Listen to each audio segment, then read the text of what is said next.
everybody, and welcome back to another Movies with G-Rose. Today I'm going to be talking a little bit about the movie Dunkirk. Let me preface this just by saying that Christopher Nolan is definitely my favorite director, and most of his movies can be found within my all-time favorites. So, obviously I was very excited to see this movie. I haven't seen many war movies. I haven't seen the classics like Full Metal Jacket. I didn't see Hacksaw Ridge, and I haven't seen Saving Private Ryan. So I'm not really sure if I'm biased or not towards these sort of movies, or even if this movie compares to the others. But nonetheless, I went and saw Dunkirk, and these are just my impressions after seeing it the first time. A lot of the ways I would describe Dunkirk would be considered negatives if I was describing a different movie. For instance, I would describe Dunkirk as being slow and grim and at times repetitive, an overall lack of dialogue. And when you hear, those attributes listed out like that, it makes it sound like the movie is bad. But that's the reason that Dunkirk is such a hard movie for me to actually give a review for. I feel like Dunkirk does certain things like I listed before. It's kind of repetitive, it's kind of grim, but at the same time I feel like that's how war actually is or actually was. Back in World War II, I don't think that it was grandiose or, particularly exciting or entertaining. And that's what makes this movie kind of weird because it's not necessarily what a viewer goes to see a war movie for, but at the same time, it's a very accurate representation. So it's kind of hard to separate, the quality of the movie from the actual enjoyment that I got from watching the movie. I think the movie had some issues with the main characters feeling a bit invincible at times. Almost none of the main characters die, if I can recall. And the only reason I have trouble recalling that is because I don't really even think we got to hear the names of those characters. Again, that may be the director's point, is that, these are just, nameless people that they're throwing into a war. It's, those same reasons that I would judge other movies negatively for that make this movie more realistic. So it's kind of hard to judge. And this kind of brings me to a point about dramatization. Oftentimes, a movie will dramatize certain moments in order to make it more relatable for the audience, so the audience connects more to those moments. This is what movies have been doing forever. For example, let's say a movie is showing the relationship between two teenagers, right? Maybe it's a friendship, maybe it's a romantic relationship, but nonetheless, throughout a 2 hour movie, there will be a handful of moments that are really impactful for this relationship. There will be very influential speeches or arguments. Characters will say things in a way that in real life typically wouldn't be said. And it's the director's job or the writer's job to make sure that you walk that line carefully where the audience doesn't sit there and go, oh, well, that will never happen in real life. Because in real life, a relationship will span over months or years, and it's hard for you to pick out one or two moments that define that relationship.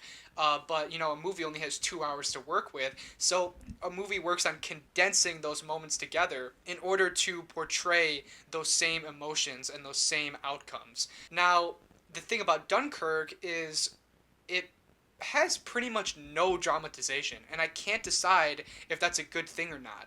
I feel like every moment is so real. I can only really think of maybe one moment in the whole film that was really dramatized, and that's near the end of the film, where the pilot, with almost no gas in his tank, or actually no gas in his tank, magically gets the last plane and the whole beach cheers and he, slowly drifts off. That was the most dramatic part of the movie, and honestly, that was the most emotional part of the movie for me personally.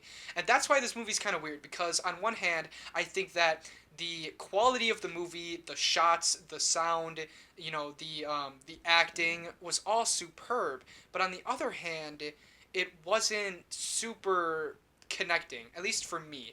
I feel like most of the movie was someone swimming to a boat, or a boat sinking, or a plane shooting, or, there wasn't a lot in there, especially dialogue wise. And again, that is the point.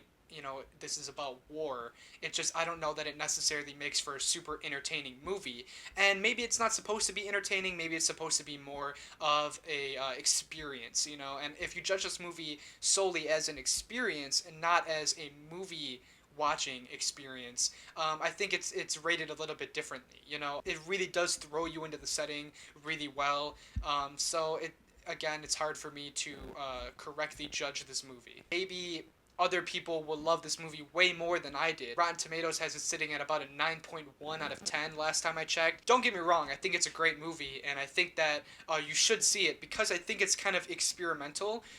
In the sense that it almost feels like a documentary in the sense that it's not trying to be grandiose. And I'm not saying that it should have Michael Bay explosions. I'm just saying maybe it could have been a little bit more emotional for the audience because after I left, the only thing I could think was, wow, I don't want to be there. I don't want to watch this movie again, which maybe that's the point.